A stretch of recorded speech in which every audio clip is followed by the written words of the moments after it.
Di hari ulang tahun saya, suami memberi sebuah tas dengan logo merek palsu yang ejaannya pun salah. Sebulan kemudian, dia menyewa villa termahal di pegunungan untuk pesta ibunya, senilai 100 juta rupiah. Dari tabungan kami, uang yang saya kumpulkan bertahun-tahun. Baik, saya akan datang ke pesta itu, membawa kado yang tidak akan pernah mereka lupakan. Halo, sahabat. Selamat datang kembali di kanal ini. Sebelum mulai, tuliskan dari kota mana kalian menonton di kolom komentar. Jangan lupa like dan subscribe, supaya kami makin semangat menghadirkan kisah menarik lainnya. Sekarang, izinkan saya bercerita. Nama saya Arini, 34 tahun. Saya pemilik sebuah usaha catering dan kedai kopi kecil di kawasan Jakarta Selatan. Sudah 8 tahun saya menikah. Selama itu, saya kira kesabaran adalah bentuk cinta paling murni. Saya salah besar. Hari itu adalah hari yang paling saya tunggu sepanjang tahun. Tanggal lahir saya. Sejak pagi, hati saya berbunga-bunga. Saya berharap ada sedikit kejutan, atau setidaknya satu senyuman hangat dari Mas Dimas. Namun, saat saya membuka mata, sisi ranjang di sebelah saya sudah kosong. Dia berangkat kerja lebih awal, tanpa membangunkan saya. Tanpa ucapan apapun, selamat. Ada rasa sesak yang menelusup. Tapi, saya buru-buru menepisnya. Mungkin dia menyiapkan kejutan nanti malam, pikir saya. Laki-laki memang kadang tidak pandai menunjukkan perhatian. Sepulang dari kedai sore itu, saya mampir ke swalayan.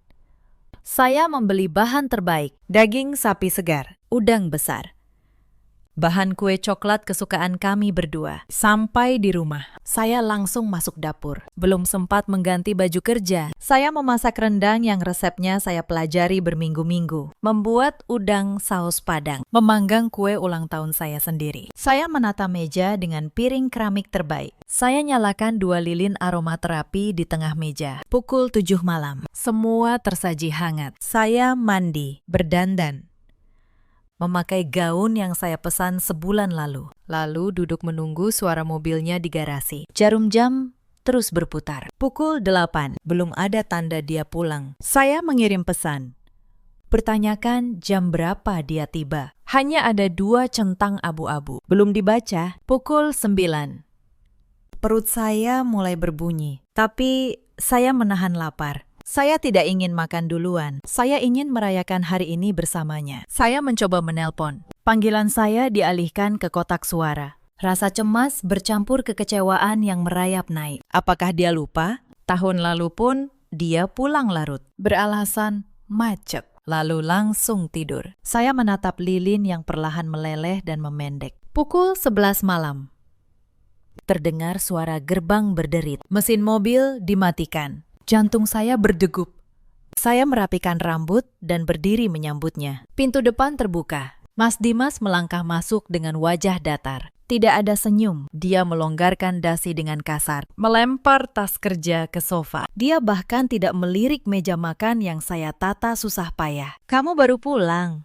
tanya saya, berusaha menyembunyikan kekecewaan di tenggorokan. "Jalanan macet banget. Kerjaan di kantor juga bikin pusing," keluhnya tanpa menatap saya. Saya mendekatinya, berniat membantu membawakan tas. Namun, langkah saya terhenti. Dia merogoh kursi belakang mobil, lalu mengeluarkan sebuah kantong kertas berlogo toko yang tidak saya kenal. Dia menyodorkannya dengan asal, seolah memberikan barang titipan, bukan sebuah hadiah. "Ini, aku belikan tas baru buat ulang tahunmu," katanya pendek. "Aku sibuk kerja, jadi tak sempat rayakan. Kamu ngerti keadaanku, kan? Jangan mulai drama, minta makan di luar. Aku capek, mau langsung tidur." Kata-katanya meluncur dingin, tanpa pelukan, tanpa ciuman di kening, tanpa ucapan tulus. Dia meletakkan kantong itu di tangan saya, berbalik, lalu berjalan menuju kamar mandi. Saya mematung di ruang tengah.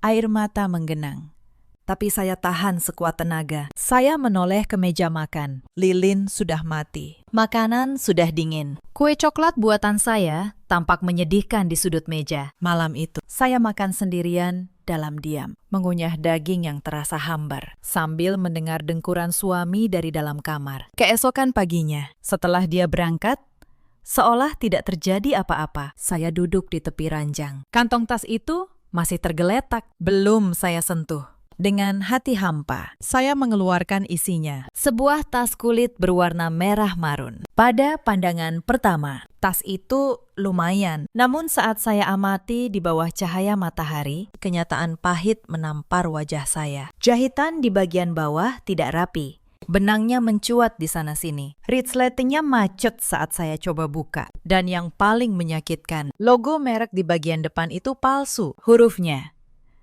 ejaannya salah. Ini bukan tas dari butik ternama seperti yang sering dia banggakan untuk dirinya sendiri. Ini tas tiruan. Barang murahan yang mungkin dia beli asal di pinggir jalan saat perjalanan pulang. Tangan saya bergetar memegang tas itu. Bukan soal harga yang membuat saya hancur. Saya perempuan mandiri. Saya bisa membeli tas puluhan juta jika saya mau.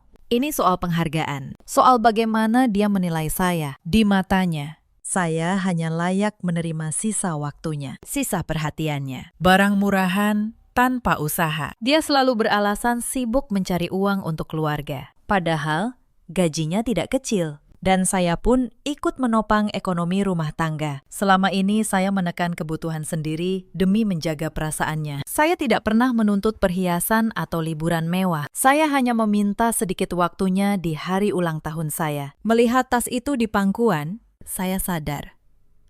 Selama ini saya tidak sedang berkorban untuk cinta. Saya sedang merendahkan harga diri saya sendiri di hadapan laki-laki yang tidak pernah menghargai saya. Saya melempar tas itu ke sudut kamar, lalu menangis sejadi-jadinya. Dan saat itu juga, sesuatu di dalam hati saya mulai mengeras. 2 minggu berlalu sejak malam yang menyedihkan itu. Rumah berjalan seperti biasa. Atau setidaknya saya berpura-pura demikian. Saya tetap bangun pagi, menyiapkan sarapan, menyetrika kemejanya. Tersenyum saat dia berangkat. Dia tidak menyadari ada yang berubah. Dia tidak tahu senyum saya hanyalah topeng tipis untuk menutupi rasa muak yang makin menebal. Tas merah itu sudah saya masukkan ke kantong plastik hitam dan saya simpan di gudang paling belakang. Saya tidak pernah memakainya. Dia pun tidak pernah menanyakannya. Baginya, kewajiban memberi hadiah sudah gugur. Masalah selesai. Pagi itu hari Sabtu. Angin berhembus sejuk ke dalam rumah. Mas Dimas sedang bersiap mandi. Katanya siang ada janji bertemu klien penting, meski ini hari libur. Alasan yang selalu dia gunakan setiap kali ingin keluar rumah di akhir pekan. Saya sedang duduk di ruang keluarga, berniat mengirim dokumen revisi pekerjaan ke kedai. Sialnya, laptop saya tiba-tiba memperbarui sistem. Memakan waktu lama. Sementara batas pengiriman tinggal setengah jam lagi. Ponsel saya pun kehabisan baterai. Saya melihat laptop suami tergeletak di meja ruang tamu. Dalam keadaan menyala. Aku pinjam laptopmu sebentar ya, buat kirim email. Laptopku lagi update. Seru. Saya cukup keras agar terdengar sampai kamar mandi. Pakai saja.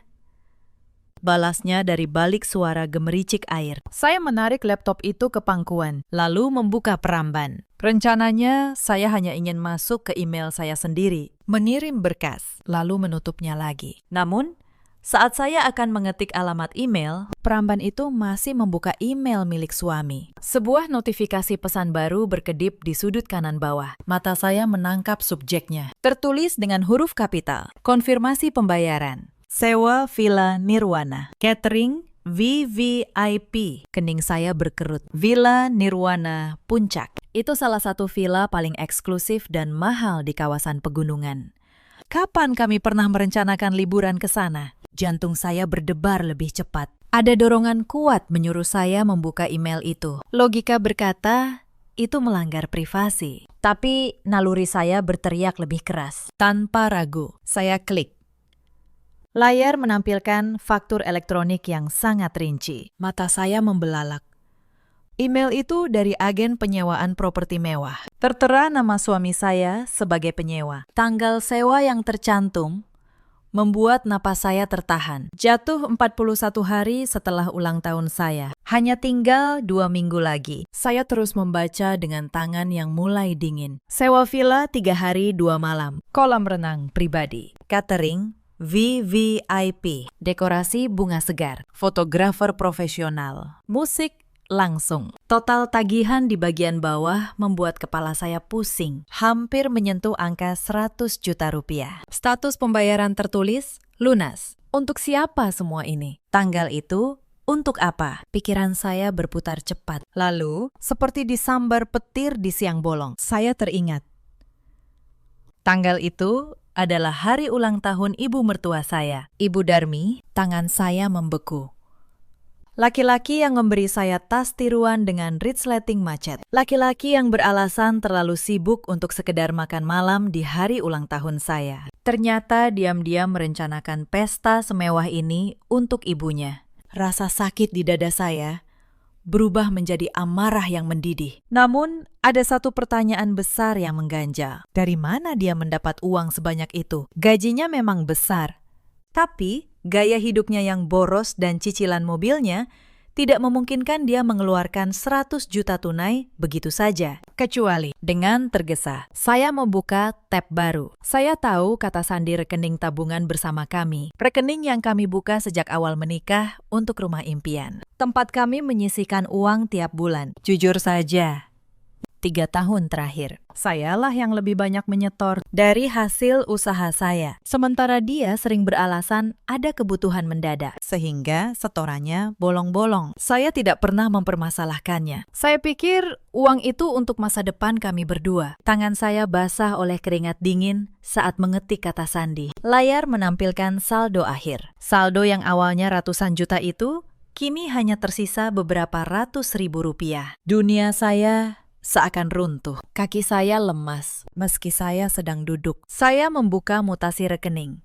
Benar saja, beberapa hari lalu ada penarikan besar dalam beberapa tahap. Ditransfer langsung ke rekening agen acara itu. Dia menguras tabungan masa depan kami. Uang hasil keringat saya bertahun-tahun. Hanya untuk membiayai pesta 3 hari ibunya di villa mewah, tanpa izin saya. Ingatan saya melayang pada sosok Ibu Darmi. Wanita parubaya yang selalu memandang saya rendah sejak hari pertama saya menginjakan kaki di rumahnya. Dia selalu menyindir penampilan saya yang katanya kurang mewah untuk istri pria sukses. Dia membandingkan saya dengan menantu teman-temannya yang rajin membelikan tas branded dan emas. Setiap kali kami berkunjung, dia memperlakukan saya seperti pembantu, menyuruh saya memasak dan membersihkan. Sementara dia duduk mengkritik masakan saya. Dan sekarang, suami saya mencuri uang saya untuk merayakan ulang tahun wanita yang selalu menghina saya, memanjakannya bagai ratu. Sementara saya, istrinya sendiri, hanya diberi barang rongsokan. Suara air di kamar mandi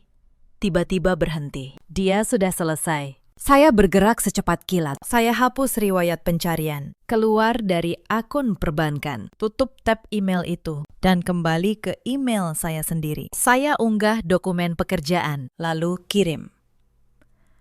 Adrenalin memompa jari-jari saya. Pintu kamar mandi terbuka.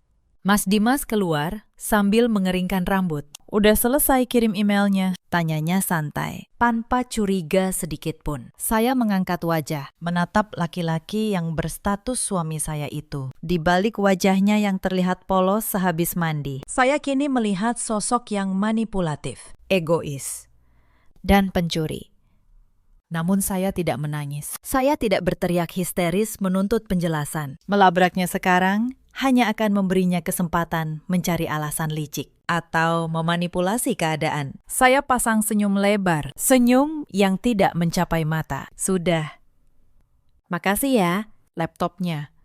Ucap saya selembut mungkin sambil menutup layar. Di dalam hati, saya bersumpah, jika dia bisa bermain kotor dengan uang dan perasaan saya akan memastikan dia menerima pembalasan yang jauh lebih menyakitkan daripada sekadar teriakan istri. Hari demi hari berlalu, sejak penemuan yang menguras air mata, sekaligus mengeringkan kewarasan saya. Rumah tangga kami berjalan seperti panggung sandiwara yang naskahnya ditulis oleh kebohongan demi kebohongan. Saya tetap menjalankan peran sebagai istri yang berbakti, menyiapkan pakaian kerjanya, menghidangkan sarapan, menyambutnya pulang dengan senyum semanis mungkin. Di luar, saya tampak seperti perempuan bodoh yang tidak tahu apa-apa. Tapi di dalam kepala saya, mesin hitung mundur menuju kehancurannya sudah mulai berjalan. Mas Dimas mulai menunjukkan gelagat yang makin mencurigakan. Dia sering sembunyi-sembunyi saat menerima telepon. Buru-buru ke balkon dengan alasan urusan rahasia. Ponsel yang dulu terbuka,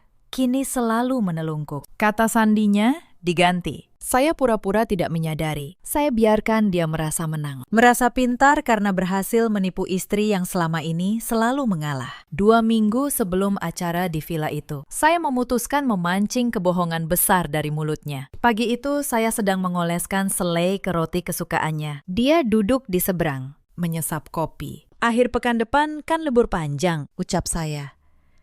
Sengaja manja. Kita sudah lama tidak pergi berdua. Gimana kalau jalan-jalan? Nggak usah jauh. Aku kangen waktu berdua. Apalagi ulang tahunku kemarin kita nggak sempat rayakan. Gerakan tangannya yang memegang cangkir langsung terhenti. Dia menatap saya dengan raut terkejut. Jelas tidak menyangka saya menuntut waktunya di tanggal yang sangat keramat baginya itu. Sayang sekali, ucapnya. Menyesal yang dibuat-buat. Persis aktor sinetron. Akhir pekan depan, aku nggak bisa. Bos menugaskan dinas keluar kota. Klien besar, menyangkut promosi jabatan. Kalau tembus, bonusnya besar. Perjalanan dinas di hari libur panjang. Masa tidak bisa digantikan rekan kerjamu? Dia meraih tangan saya, mengelusnya dengan kelembutan palsu yang membuat perut saya mual. Kamu harus ngerti posisiku. Sayang, ini demi masa depan kita. Kalau aku naik jabatan, hidup kita lebih enak. Sabar dulu, jadilah istri yang mendukung karir suaminya. Saya mengangguk pelan, menarik tangan saya dengan halus. Iya, aku ngerti. Nanti aku bantu siapkan koper. Dia merasa lolos dari lubang jarum. Merasa kebohongannya begitu sempurna, hingga saya menelannya mentah-mentah. Di balik anggukan itu, saya menahan muak. Dia memakai kata masa depan kita. Padahal dia baru saja menguras tabungan masa depan itu untuk berfoya-foya dengan keluarganya. Siang harinya, saat istirahat di kedai, kenyataan pahit kembali menampar saya dengan cara paling tidak terduga. Sambil menyantap bekal, saya iseng membuka aplikasi pesan dan melihat pembaruan status dari kontak-kontak saya. Mata saya tertuju pada sebuah lingkaran. Foto profil sepupu suami saya. Perempuan muda yang sering bergaul dengan mertua. Tanpa curiga, saya buka. Sebuah video 30 detik terputar. Direkam di sebuah ruangan. Beberapa anggota keluarga suami berkumpul mengelilingi meja besar. Sepupu, bibi, dan kerabat dekatnya. Di tengah meja, terhampar desain spanduk besar bertuliskan, "Selamat ulang tahun Ibu tercinta. Kejutan di Villa Nirwana." Terdengar tawa riang dan sorak-sorai. Kamera berputar ke sudut ruangan. Dan di sana, saya melihatnya.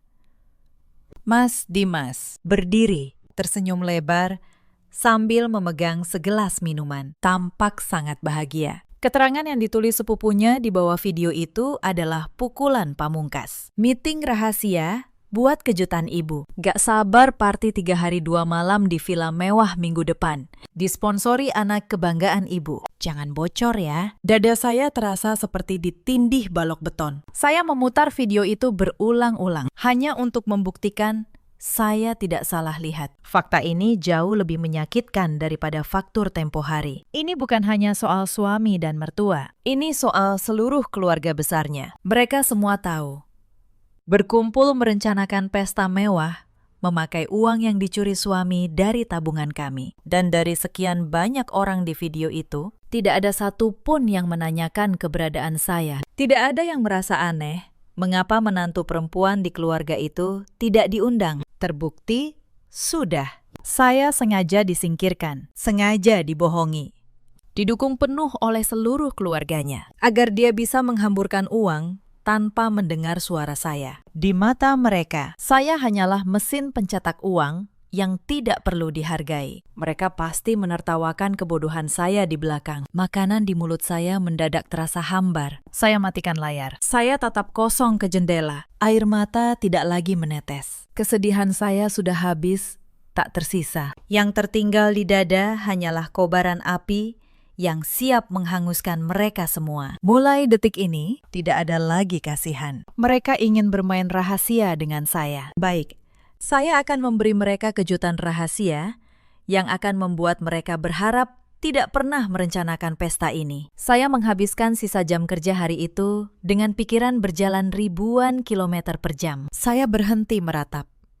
Saya berhenti merasa menjadi korban. Jika saya terus menangis, saya hanya akan menjadi perempuan lemah yang diinjak harga dirinya. Saya minta izin pulang lebih awal kepada manajer kedai dengan alasan urusan keluarga. Sebuah alasan yang ironisnya sangat benar. Saya tidak langsung pulang. Saya membelokkan mobil menuju kantor cabang bank tempat rekening bersama kami berada. Ketika giliran saya tiba, dengan suara tegas, saya menyerahkan buku tabungan dan kartu identitas. Saya minta rekening bersama itu dibekukan saat itu juga, agar suami tidak bisa menarik sepeser pun lagi. Saya juga meminta cetakan rekening koran lengkap selama 1 tahun terakhir, dengan stempel resmi bank. Petugas menatap saya dengan iba saat mencetak lembaran mutasi yang menunjukkan penarikan puluhan juta secara berturut-turut ke rekening acan acara. Lalu saya ke loket teller. Saya menarik seluruh sisa uang pribadi dari rekening lain,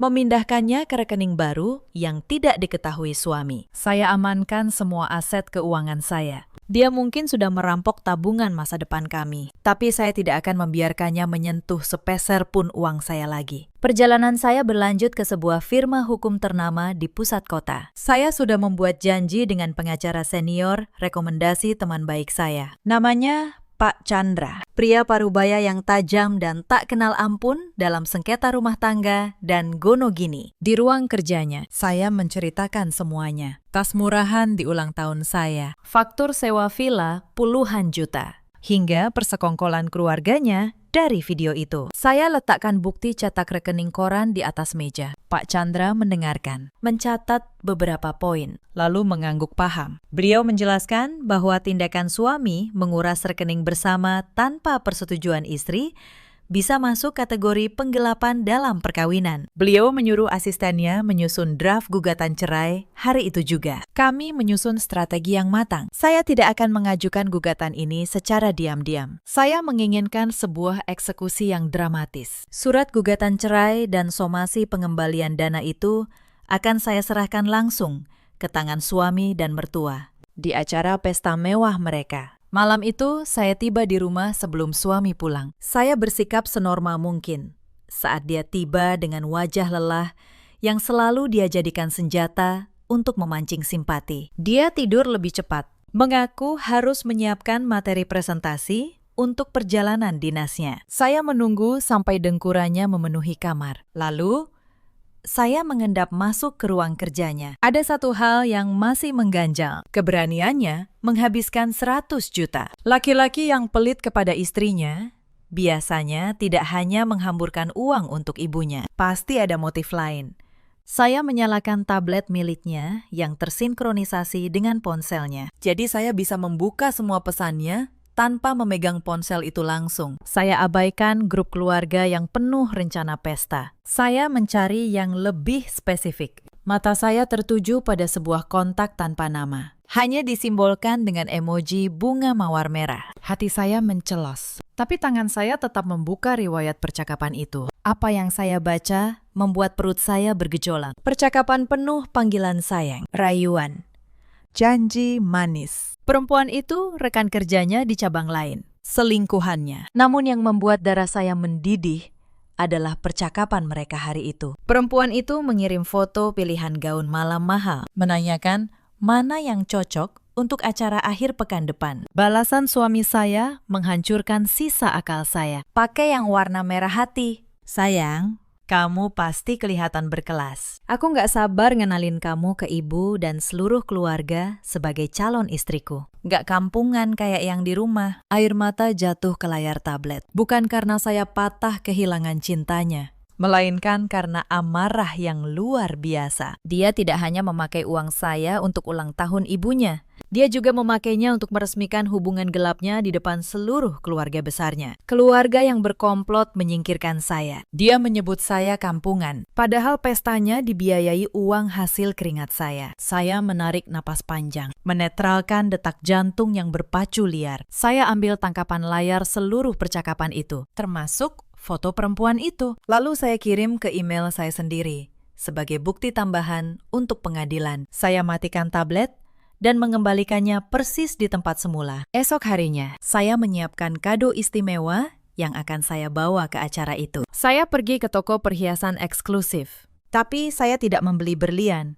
Saya hanya membeli sebuah kotak kado berbahan beludru merah yang mewah, lengkap dengan pita emas tebal. Di dalamnya bukan kalung atau gelang. Saya melipat surat gugatan cerai asli yang sudah ditandatangani pengacara. Di bawahnya, salinan mutasi rekening dengan stabilo merah muda pada penarikan puluhan juta ke agen villa. Lalu, setumpuk tangkapan layar percakapan suami dengan selingkuhannya. Saya tutup kotak itu, mengikat pita emasnya hingga sempurna. Dari luar, terlihat indah, tapi isinya adalah bom waktu yang akan menghancurkan reputasi, kebohongan, dan kesombongan mereka di depan puluhan pasang mata kerabatnya. Persiapan sudah selesai. Sandiwara ini akan segera berakhir. Hari yang dinantikan para pengkhianat itu akhirnya tiba. Mas Dimas bangun jauh lebih pagi dari biasanya. Wajahnya cerah, matanya berbinar. Tentu saja, hari ini dia akan jadi pahlawan di mata ibunya dan pangeran di mata selingkuhannya. Semuanya dibiayai keringat saya. Saya mengamatinya dari ambang pintu saat dia sibuk memasukkan pakaian ke koper. "Kamu yakin baju yang kamu bawa cukup?" tanya saya sambil melipat tangan. "Katanya bertemu klien penting." "Kok yang kamu masukkan?" "Kemeja pantai dan celana pendek." "Mana setelan dan dasi?" Gerakan tangannya seketika berhenti, namun karena terbiasa berbohong, dia cepat menguasai diri. "Acaranya semi-formal," sahutnya.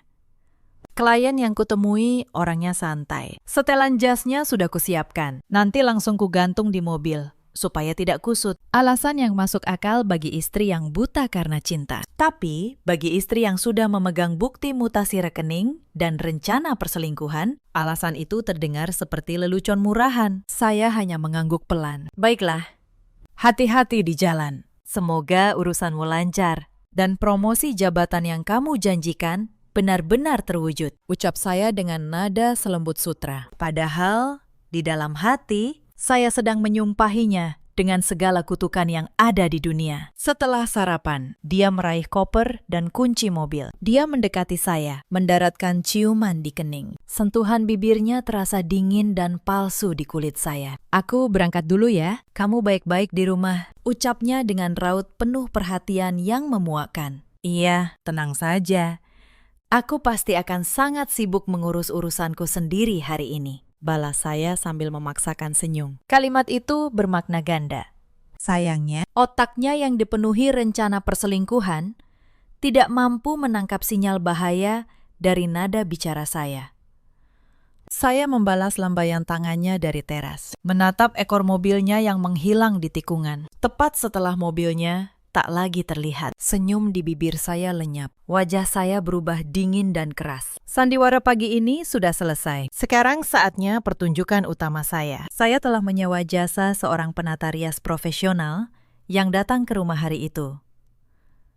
Saya ingin riasan yang elegan dan tegas, tapi tidak berlebihan. Perintah saya saat duduk di depan cermin. Selama hampir 2 jam, wajah saya dirias dengan teliti. Rambut panjang saya ditata bergelombang rapi, menjuntai di salah satu bahu. Anggun sekaligus kuat. Saat penata rias memutar kursi ke cermin, saya nyaris tidak mengenali diri sendiri. Perempuan yang menatap balik itu bukan lagi istri penurut yang direndahkan mertuanya. Dia adalah sosok pembalasan yang tenang, tajam, tanpa ampun. Saya membuka lemari. Di sana tergantung gaun yang baru saya beli 2 hari lalu dengan uang pribadi. Gaun sutra tebal merah darah. Warna yang sama persis dengan yang disarankan suami kepada selingkuhannya. Saya memakainya perlahan, lalu menyematkan sepasang anting berlian asli. Perhiasan yang saya beli sendiri dari hasil kerja keras, yang selalu disindir mertua sebagai barang tiruan. Saya mengambil kotak beludru merah berisi kado spesial saya, lalu menatap pantulan diri sekali lagi. Sempurna. Tepat pukul 12 siang. Pesan masuk. Pengacara saya sudah berada di depan rumah, beserta rombongan yang sudah kami sepakati. Saya melangkah keluar dengan kepala tegak. Di depan rumah sudah terparkir 2 mobil hitam yang terlihat resmi. Pak Chandra keluar dari mobil pertama, didampingi asisten membawa koper dokumen. Dari mobil kedua, keluar 2 petugas keamanan tegap bersafari hitam dan 1 pria berseragam. Perwakilan manajemen villa. Kehadiran pihak manajemen ini penting untuk memastikan pembatalan sewa dan pengusiran tamu tak diundang nanti berjalan tanpa hambatan hukum. Anda terlihat luar biasa hari ini, Nyonya. Sapa Pak Chandra. Semua dokumen sudah siap.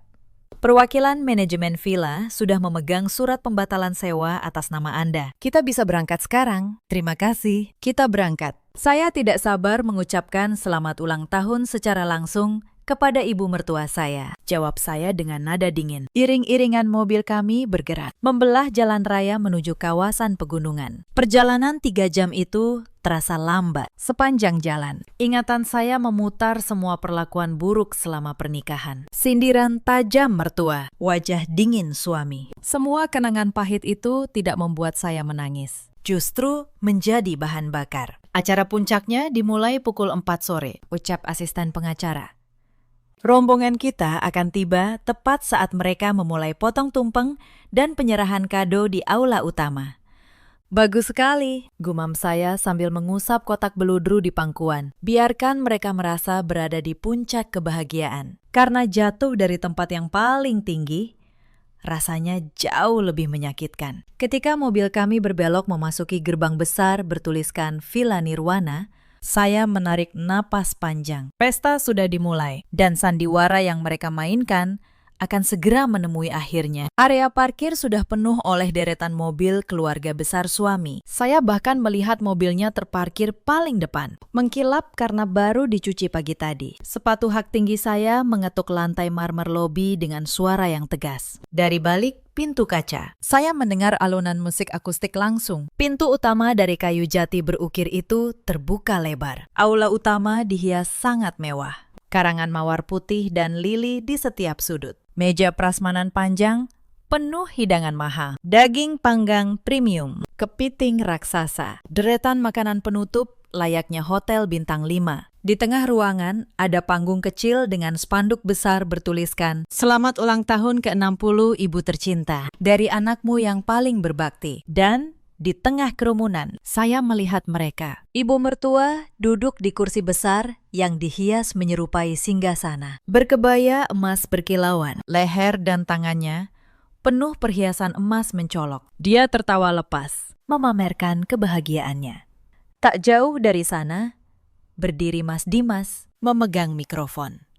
Bersiap berpidato. Wajahnya berseri penuh kebanggaan. Namun pemandangan yang paling membuat rahang saya mengeras adalah perempuan yang berdiri di sebelahnya, merangkul lengannya dengan mesra, tanpa rasa malu, di depan seluruh keluarga besar. Itu dia, selingkuhannya, mengenakan gaun merah marun. Yang membuat saya mual adalah cara keluarga suami menyambut perempuan itu dengan tangan terbuka, seolah menantu sah bertahun-tahun. Tak ada yang peduli, laki-laki yang memeluknya masih suami saya. Mereka semua bersekongkol menutupi kebusukan ini demi menikmati pesta mewah gratis dari uang tabungan saya. Kita masuk sekarang, Nyonya.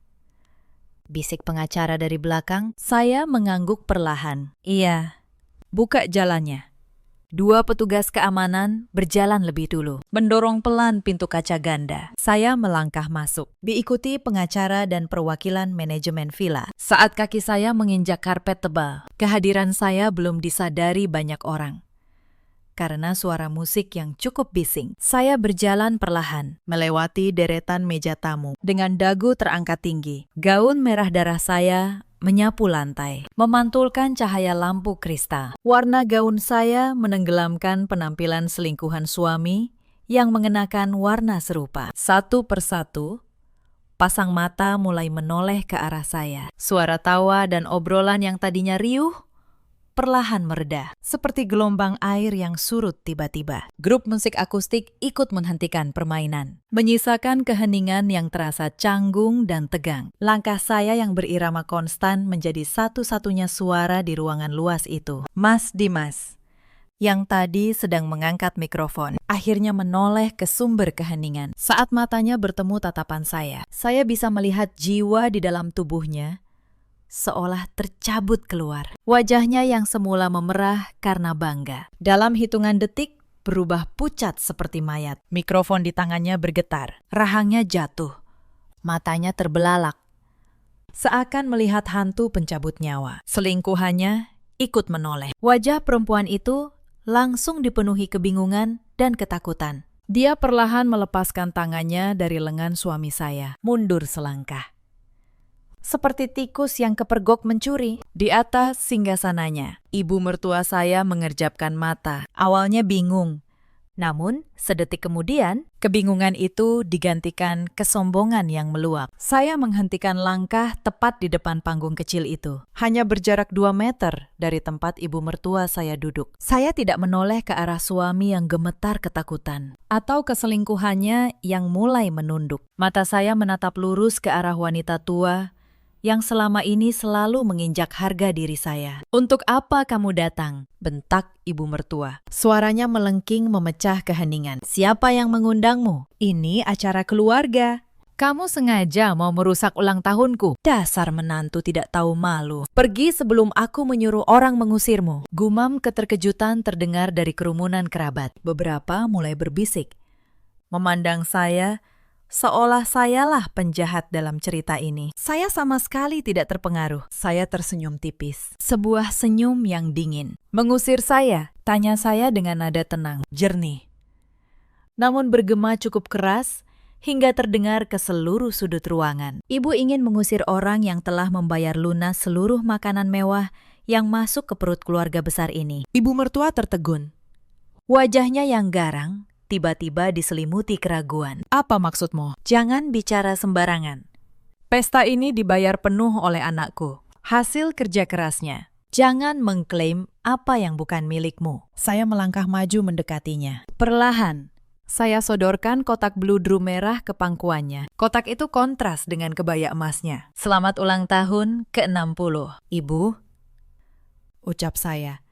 Sengaja saya tinggikan agar semua mendengar. Ini kado paling istimewa dari saya. Jauh lebih berharga daripada tas murahan cacat yang anak ibu belikan untuk saya bulan lalu. Ibu mertua membuka kotak beludru itu dengan pandangan curiga. Tangannya yang dipenuhi gelang emas perlahan membuka pita. Saat tutupnya terbuka, bukan kilauan berlian yang dia temukan. Matanya menyipit, membaca tulisan pada dokumen paling atas. "Ini. Apa ini?"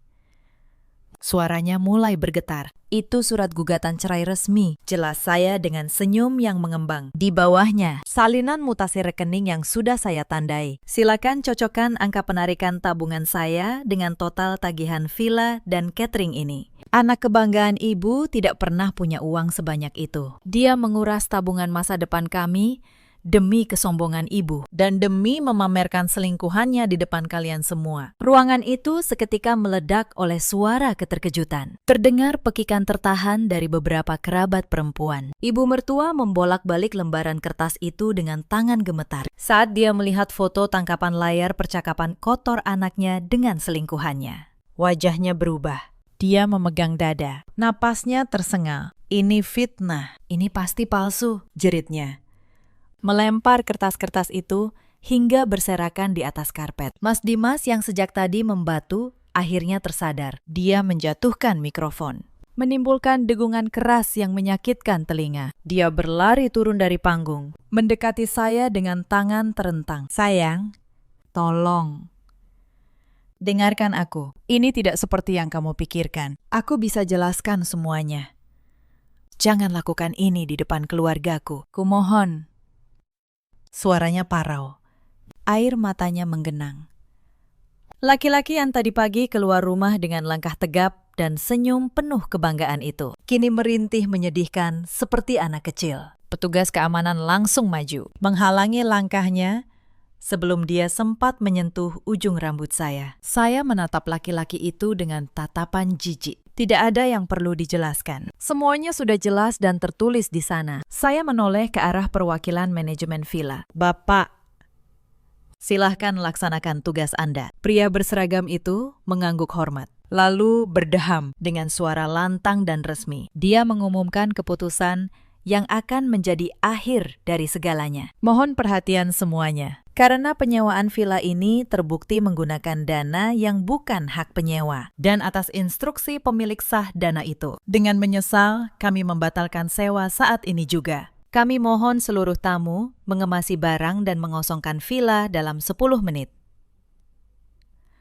Keamanan kami akan mengawal prosesnya. Keheningan mencekam kembali menyelimuti aula. Lalu disusul suara histeris yang melengking. Ibu mertua berteriak, meronta dari kursinya, sebelum akhirnya tubuhnya lemas dan jatuh pingsan. Kepanikan melanda ruangan. Kerabat berlarian mengerubungi ibu mertua, berteriak minta tolong.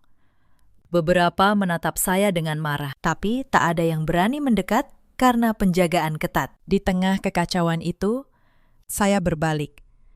Saya berjalan meninggalkan aula mewah yang kini telah berubah menjadi arena kehancuran mereka. Di belakang saya, terdengar isak tangis suami yang memanggil nama saya, memohon ampun. Saya melangkah keluar dari lobi, kembali menghirup udara segar pegunungan. Langkah saya terasa sangat ringan. Seringan hati yang akhirnya terbebas dari rantai beracun yang mengikat saya selama ini. Saya berhenti di pelataran parkir villa. Saya menolak langsung masuk ke mobil. Saya ingin menyaksikan kehancuran mereka dari kejauhan. Bagi saya, ini bayaran sepadan untuk semua air mata dan pengorbanan yang saya telan bertahun-tahun. Tiba-tiba, sosok Mas Dimas berlari keluar dengan nafas terengah. Kemeja bermotif bunganya yang tadi rapi, kini kusut. Wajahnya basah oleh keringat dingin dan air mata. Dia melihat saya berdiri di samping mobil, lalu berlari kencang ke arah saya. Petugas keamanan saya segera maju, membentuk barikade. Namun dia tidak peduli. Dia menjatuhkan dirinya ke lantai marmer yang dingin, tepat di depan kaki petugas. Mencoba meraih ujung sepatu saya, sambil menangis terseduh. Sayang, kumohon, dengarkan aku. Teriaknya parau. Aku minta maaf. Ini salah paham. Aku bisa kembalikan uangmu. Aku janji. Jangan ceraikan aku. Jangan permalukan aku di depan seluruh keluargaku. Saya menatap laki-laki itu dengan pandangan dingin. Tidak ada sebersit pun rasa kasihan di dada saya. Yang tersisa hanyalah rasa muak. Maaf, tanya saya tenang, tapi tajam menyayat. Kamu baru memikirkan rasa malu sekarang. Lalu saya, bagaimana perasaan saya saat kamu memberi tas murahan di ulang tahun saya, sementara kamu menghamburkan 100 juta tabungan kita untuk pesta ini? Saat kamu menyebut saya kampungan di depan selingkuhanmu, pernahkah kamu memikirkan rasa malu saya? Dia menggeleng kuat, tangisannya semakin keras. Itu cuma omong kosong, sayang. Aku tidak serius dengan perempuan itu. Dia hanya rekan kerja. Kamu yang paling berharga buatku. Tolong batalkan gugatannya. Ibuku punya penyakit jantung. Dia bisa mati kalau kamu memperlakukannya begini. Saya tertawa sinis. Mengkhawatirkan jantung ibumu. Tapi kamu yang merancang semua kebohongan ini. Kalau kamu menyayangi ibumu, kamu tidak akan memberinya hadiah dari hasil mencuri. Dan perempuan itu, kamu membelikannya baju serasi, berencana mengenalkannya sebagai calon istri. Itu yang kamu sebut iseng. Berhenti merendahkan kecerdasan saya. Semuanya sudah selesai. Tidak ada lagi kata kita. Tepat saat itu, keributan lain meledak dari arah pintu lobi. Selingkuhan suami. Perempuan bergaun merah marun itu berlari keluar sambil menyeret kopernya, berusaha melarikan diri sebelum situasi makin buruk. Namun langkahnya terhenti ketika dua orang bibi suami mengejarnya. Wajah kedua wanita parubaya itu merah padam, menahan amarah dan rasa malu karena baru saja diusir dari villa. Perempuan tidak tahu diri. "Berhenti kamu!" teriak salah satu bibi sambil menarik kasar lengannya hingga kopernya jatuh. "Gara-gara kamu dan keponakanku yang bodoh itu, kami semua terlunta-lunta di sini. Kamu pikir kamu siapa? Berani datang ke acara keluarga kami? Pasti kamu yang menghasut Dimas mencuri uang istrinya." Perempuan itu meronta, wajahnya pucat pasi, dikelilingi keluarga besar yang kini berbalik memusuhinya. "Lepaskan saya tidak tahu apa-apa soal uang itu. Dimas bilang dia sudah mau cerai dan dia orang kaya. Saya juga korban di sini. Saya dibohongi," jeritnya sambil menepis cengkraman. Mendengar keributan itu, Mas Dimas menoleh ke belakang. Alih-alih membela perempuan yang tadi dia puji setinggi langit, dia justru diam, membiarkan selingkuhannya menjadi bulan-bulanan amarah keluarganya sendiri. Sungguh pemandangan yang ironis. Laki-laki pengecut itu bahkan tidak berani berdiri untuk melerai. Dia hanya memikirkan nasibnya sendiri. Para kerabat berhamburan keluar lobi, membawa koper yang dikemas asal-asalan. Beberapa bungkus kue prasmanan menyembul dari tas mereka. Usaha putus asa agar tidak rugi sepenuhnya. Wajah mereka yang tadinya berseri penuh kesombongan, kini ditekuk rapat. Beberapa menatap saya tajam. Namun saat melihat petugas keamanan dan pengacara di samping saya, mereka buru-buru membuang muka. Tidak ada satu pun yang berani menegur. Mereka tahu posisi mereka. Mereka tahu bahwa mereka baru saja menikmati fasilitas dari uang curian. Dan sekarang, pemilik aslinya telah datang menagih. Tak lama, ibu mertua keluar dari lobi, dipapah dua sepupu suami. Langkahnya goyah, napasnya tersengal. Riasan tebalnya luntur oleh keringat dan air mata. Berantakan. Jauh dari kesan elegan yang selalu dia paksakan. Kebaya emasnya tampak kebesaran membungkus tubuh yang tiba-tiba terlihat menua belasan tahun. Ketika matanya menangkap saya yang berdiri tenang di dekat mobil, dia berhenti melangkah. Saya mengira dia akan memohon ampun seperti anaknya, tapi kesombongan wanita itu sudah mendarah daging. Dengan tenaga yang tersisa, dia menepis tangan orang yang memapahnya, lalu berjalan terhuyung ke arah saya. Jari telunjuknya yang dipenuhi cincin emas menunjuk ke wajah saya, meski jarak kami masih terhalang petugas keamanan. "Kamu perempuan iblis," desisnya dengan suara bergetar menahan amarah. "Kamu sengaja mempermalukan aku di depan seluruh keluarga besar. Kamu hancurkan hari ulang tahunku. Kamu pikir karena punya uang, kamu bisa bertindak semena-mena. Ingat, kamu itu cuma menantu. Surga anak laki-lakiku ada di kakiku, bukan di bawah perintahmu." Saya membalas tatapannya tanpa berkedip. Senyum tipis saya kembali mengembang. Jika surga anak ibu ada di telapak kaki ibu, maka silahkan ibu bawa dia ke surga itu sekarang juga. Tapi satu hal yang pasti, surga kalian tidak akan dibiayai lagi oleh uang saya. Saya menarik napas, lalu melanjutkan dengan suara yang bergema ke seluruh pelataran. Ibu selalu menganggap saya menantu tak berguna, perempuan kampungan yang tak pantas bersanding dengan anak kesayangan ibu. Sekarang ibu lihat sendiri seberapa hebat anak ibu. Dia bukan pria kaya. Dia pencuri yang tak mampu membiayai gaya hidup mewah ibunya tanpa merampok istrinya sendiri. Ibu mertua tersentak. Mulutnya terbuka dan tertutup seperti ikan yang kehabisan air. Kata-kata saya menghantam tepat di pusat egonya. Selama ini dia selalu membanggakan di depan teman-temannya bahwa anak laki-lakinya adalah eksekutif muda yang kaya, yang membelikan ini dan itu untuknya. Sekarang, kebohongan besar itu runtuh. Disaksikan langsung oleh seluruh sanak saudaranya. Kamu benar-benar iblis, lirih ibu mertua. Air mata keputusasaan akhirnya menetes dari sudut matanya. "Tidak." "Ibu?" jawab saya lembut. Kontras dengan situasi yang memanas. Saya hanya istri yang berhenti menjadi bodoh. "Selamat menikmati sisa ulang tahun ibu di pinggir jalan ini." Katanya mencari angkutan umum dari kawasan villa eksklusif ini agak sulit menjelang malam. "Semoga kalian sampai di rumah dengan selamat." Saya memutar tubuh, membelakangi mereka semua. Saya memberi isyarat kepada pengacara untuk segera masuk ke mobil. Petugas keamanan membukakan pintu belakang untuk saya sebelum benar-benar masuk. Saya menoleh untuk terakhir kali. Suami saya masih meratap di lantai. Selingkuhannya menangis memanggil taksi daring yang entah kapan tiba di daerah terpencil ini. Dan ibu mertua sedang berdebat sengit dengan adik-adiknya yang menyalahkannya atas kekacauan memalukan ini. Saya masuk ke mobil. Pintu ditutup, memutus semua suara histeris dari luar. Mobil hitam kami meluncur mulus menuruni jalan pegunungan. Saya bersandar di jok kulit, memejamkan mata, dan menarik napas panjang. Beban berat yang selama ini menekan dada saya seketika menguap.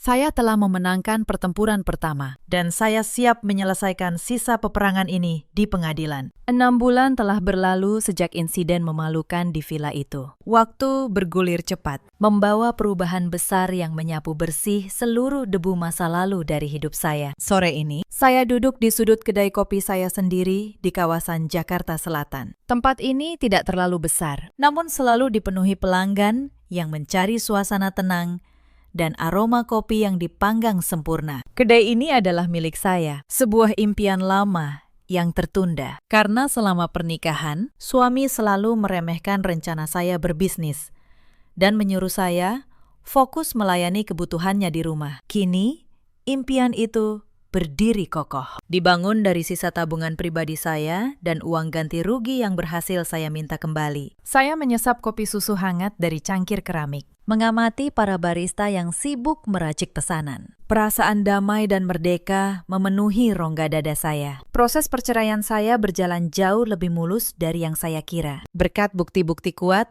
dan kerja Pak Chandra yang brilian. Di ruang sidang mediasi, mantan suami saya mencoba memainkan kartu terakhirnya. Dia menangis terseduh di depan hakim, memohon kesempatan kedua, berjanji akan berubah. Namun air mata buaya itu tidak lagi mempan ketika Pak Chandra membentangkan bukti mutasi rekening, bukti pembekuan rekening, dan salinan percakapan mesumnya dengan selingkuhannya. Wajah mantan suami saya langsung pucat pasi. Hakim tidak butuh waktu lama untuk memutuskan. Gugatan cerai saya dikabulkan sepenuhnya. Pengadilan juga memenangkan tuntutan gonogini di pihak saya. Hakim memutuskan rumah yang kami tempati, yang sebagian besar cicilannya saya bayar, jatuh ke tangan saya. Mantan suami wajib mengembalikan seluruh 100 juta yang dia gelapkan, ditambah denda kompensasi yang besar. Keputusan itu menghancurkan hidupnya secara finansial. Saya mendengar kabar kehidupannya yang sekarang dari beberapa teman lama. Karma rupanya tidak butuh waktu lama untuk menemukan alamat rumahnya. Setelah pembatalan sewa villa di hari acara, manajemen mengenakan denda penalti besar atas pembatalan dan catering. Mantan suami melunasinya dengan kartu kredit hingga batas maksimal. Tercekik utang berbunga tinggi tiap bulan. Bencananya tidak berhenti di situ. Kabar tentang kekacauan di villa dan perselingkuhannya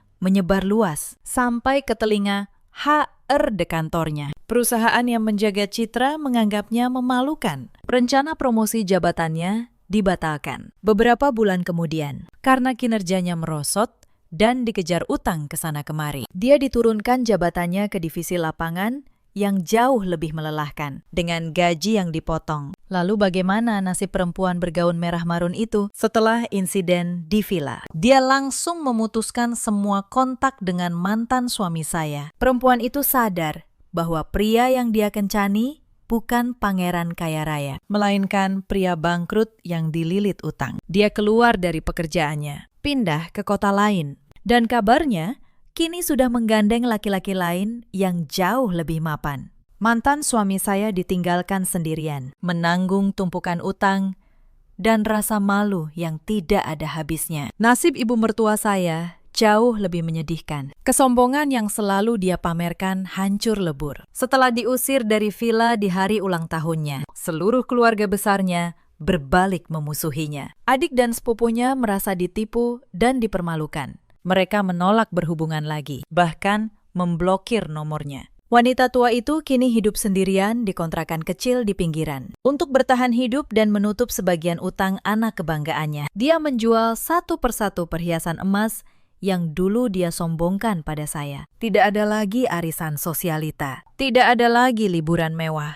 Yang tersisa hanyalah penyesalan. Saya tersenyum kecil mengingat alur kehidupan mereka yang kini terdengar seperti sinetron azab di televisi. Sama sekali tidak ada rasa bersalah di dalam hati saya. Mereka menuai apa yang mereka tanam sendiri. Mereka mengira kebaikan dan kesabaran saya adalah kelemahan yang bisa diinjak. Mereka salah besar. Kesabaran saya adalah bendungan. Ketika ia jebol oleh kebohongan mereka, air bah yang keluar menenggelamkan mereka tanpa ampun. Nyonya Arini, ini laporan pembukuan minggu ini. Suara salah satu pegawai menyadarkan saya dari lamunan. Dia meletakkan map rapi di meja. Terima kasih. Rina, penjualan kopi susu pandan pesat ya minggu ini? Ujar saya sambil membuka laporan dengan mata berbinar. Betul. Nyonya.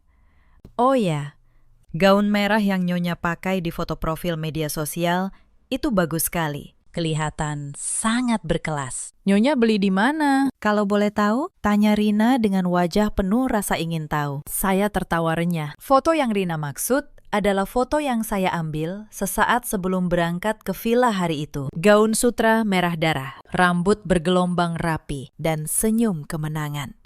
Itu gaun yang saya pakai untuk merayakan hari kebebasan saya. Nanti kalau ada rezeki lebih, saya tunjukkan butiknya, jawab saya. Rina mengangguk, lalu kembali bekerja. Saya menutup map laporan, memandang keluar jendela ke arah jalanan kota yang sibuk. Pikiran saya melayang ke malam ulang tahun setahun lalu. Malam saat semuanya berawal. Saat saya menerima kantong berisi tas merah murahan dengan resleting macet dan logo salah eja. Keesokan harinya setelah pesta di villa. Hal pertama yang saya lakukan saat pulang ke rumah adalah pergi ke gudang belakang. Saya mengambil kantong plastik hitam yang berisi tas tiruan pemberiannya. Saya bahkan tidak membuka plastiknya. Saya langsung berjalan ke depan rumah dan melemparkan tas itu ke dalam tong sampah besar di pinggir jalan, tepat sebelum truk sampah datang mengangkutnya. Tas murahan itu kini telah hancur menjadi debu di suatu tempat pembuangan akhir. Sama seperti tas itu, saya juga telah membuang seluruh sosok masa lalu saya yang lemah, rasa rendah diri saya, dan mantan suami saya untuk selamanya. Cerita ini mengajarkan satu hal yang sangat berharga. Jangan pernah membiarkan orang lain menentukan seberapa besar nilai dirimu, dan jangan pernah menukar harga dirimu dengan kesabaran yang tak pernah dihargai. Di luar sana, ada banyak perempuan yang seperti saya dulu, menekan kebutuhan sendiri, menelan setiap penghinaan, demi menjaga rumah tangga yang ternyata hanya dibangun di atas kebohongan satu pihak.